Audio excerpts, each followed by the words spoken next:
Fox News Alert, Secretary of State Anthony Blinken just announced President Biden will visit Israel on Wednesday after his disastrous 60 Minutes interview last night. There's limited fighting already on the northern Israeli border, and I wonder, what is your message to Hezbollah and its backer, Iran? Don't Don't come across the border. Don't escalate this war. That's right. Is Iran behind the Gaza war? I don't want to get into classified information, but to be very blunt with you, there is no clear evidence of that. At this point, no evidence that Iran is behind any of this. Correct. Biden said there's no clear evidence that Iran was involved. In other words, he's couching it. Why can't he say the intelligence shows they had pre-planned knowledge? It took 24 hours for the Wall Street Journal to crack that case. Well, he doesn't want to say it because it means that he's going to have to deal with it. Since we've been funding this country for so long, and getting stuck in a Mideast sandpit in election year is dangerous. So the president just says, don't. Don't what? Pele puts words in his mouth. Is Pele president?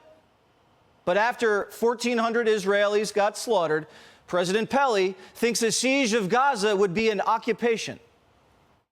Would you support Israeli occupation of Gaza at this point? I think it'd be a big mistake. Look, what happened in Gaza, in my view, is Hamas and the extreme elements of Hamas don't represent all the Palestinian people. And I think that it would be a mistake for Israel to occupy Gaza again. All right, so why is the president talking about a Palestinian state when Hamas is butchering our strongest ally? How do you say Hamas doesn't represent the Palestinian people when they voted Hamas in to represent them?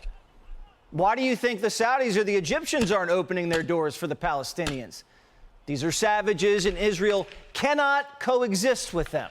The president should be encouraging our allies to defend themselves, not sway them around from this ground offensive. Every day that goes by and they don't root out these Islamic tunnels, it's another day that the United Nations, the Arab League, and these skittish American politicians are going to say, ceasefire. And when the Middle East goes up in flames, we're going to be right back where we started. To confront the brutality, Mr. Biden ordered 2 aircraft carriers plus cruisers and destroyers to the region.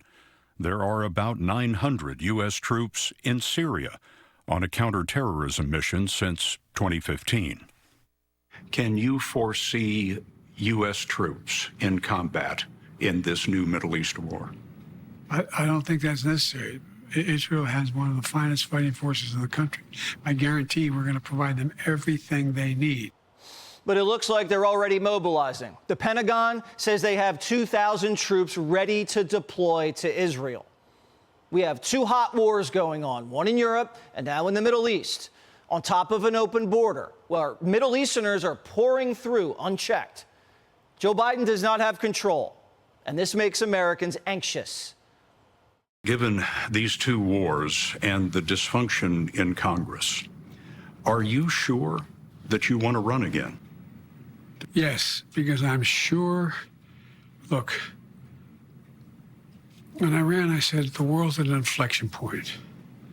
The world's changing, but we have an opportunity to make it. So imagine if we were able to succeed in getting the Middle East put in place where we have normalization of relations. I think we can do that. Biden says he's running for president because of the world. He didn't mention America, didn't mention Americans. He's running because he's trying to salvage the Biden brand, the statesman. But under Biden, the Mideast is more unpredictable and more dangerous than ever. Under Trump, there was unprecedented stability. Abraham Accords, undid the Iran nuke deal, killed Soleimani, Baghdadi.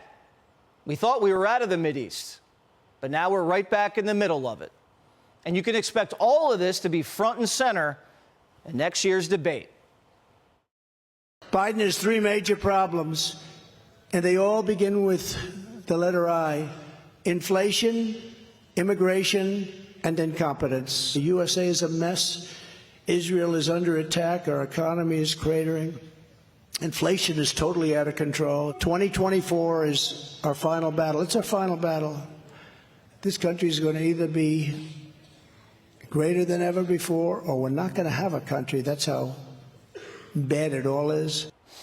Hey, Sean Hannity here. Hey, click here to subscribe to Fox News YouTube page and catch our hottest interviews and most compelling analysis. You will not get it anywhere else.